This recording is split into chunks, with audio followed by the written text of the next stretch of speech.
జిల్లా రచయిత సంఘ కార్యక్రమం పునః ఇక్కడ మరొకసారి కార్యక్రమం చేస్తూ ఉంటున్నాం. దాంట్లో భాగంగా ఇవాళ ఉదయ కార్యక్రమంలో సభాధ్యక్షులుగా వహించినటువంటి పెద్దలు కృష్ణమూర్తి గారు, తర్వాత పెద్దల మీద అందరూ కూడా 5 పుస్తకాల ఆవిష్కరణలను చక్కగా శోభాయమానంగా నిర్వహించారు.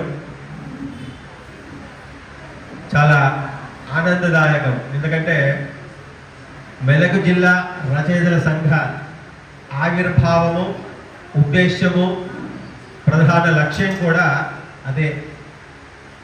మాకు పిల్లనిచ్చిన బాబు గారు, అంతకంటే ముందు మీనబాబు గారు, శ్రీమాన్ సంపన్మూడ్పై రంగకృష్ణమాచార్య గారు 1952లో అందోల్ గ్రామంలో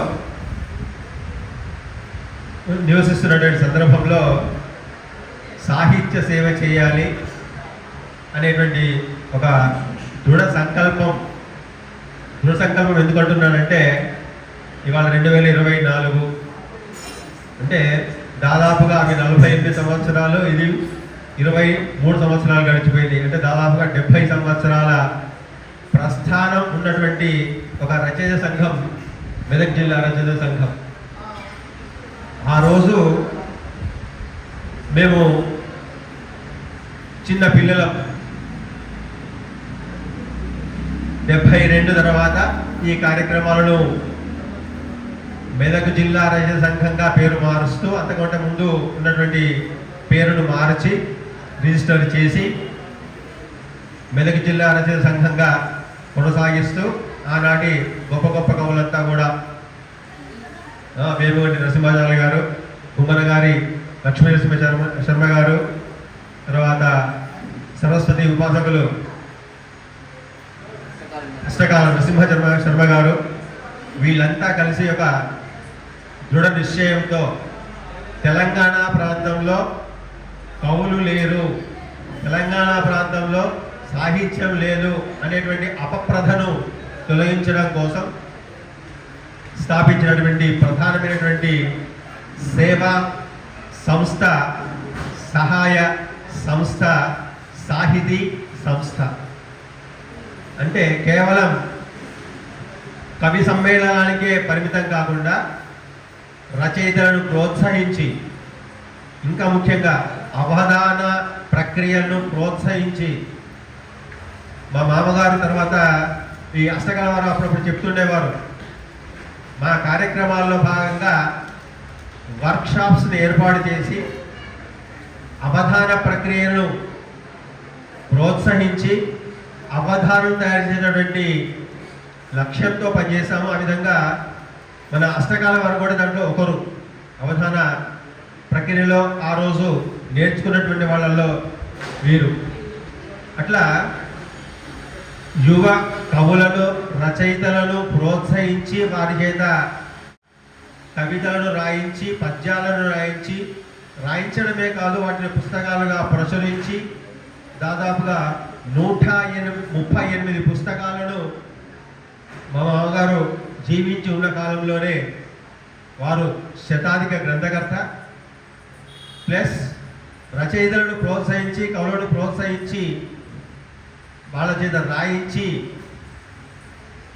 ముద్రణ చేయించి, ఆవిష్కరణలు చేయించి, వాళ్ళను తెలంగాణ ప్రాంతంలో ఒక మంచి దిట్ట కవులుగా తయారు చేసినటువంటి నేర్పు, ఉద్దేశం, లక్ష్యం గల ఈ మెదక్ జిల్లా రచయిత సంఘాన్ని వారు దాదాపుగా 1986 వరకు చక్కగా నిర్వహించారు. తర్వాత ఆరోగ్య దృష్ట్యా దాన్ని ఇంకొకళ్ళకు అప్పగించినా కానీ వాళ్ళు చక్కగా నిర్వహించలేకపోయారు. తర్వాత మళ్ళీ వారి కుమార్తె అయినటువంటి చిరంజీవి లక్ష్మీ సౌభాగ్యవతి పద్మశ్రీ యొక్క ఉత్సాహం వల్ల, వారి నాన్నగారి మీద ఉన్నటువంటి అభిమానం వల్ల తాను ఆ బాధ్యతను భుజస్కంధాల మీద వేసుకొని 2013 నుంచి ఇప్పటి వరకు చక్కగా కార్యక్రమాలు నిర్వహిస్తూ వస్తూ ఉన్నది. చాలా సంతోషం. ఇక ముందు కూడా ఇటువంటి కార్యక్రమాలను రచయితలు, కవులు మీ అందరి సహకారంతో, అవధానుల యొక్క సహకారంతో ఇటువంటి కార్యక్రమాలను మనం తప్పకుండా చేయాలి. మన భాషను కాపాడుకోవాలి. మన తెలుగు భాష యొక్క గొప్పతనాన్ని తరువాతి తరాలకు అందచేయాలి. అది మన అందరి బాధ్యత.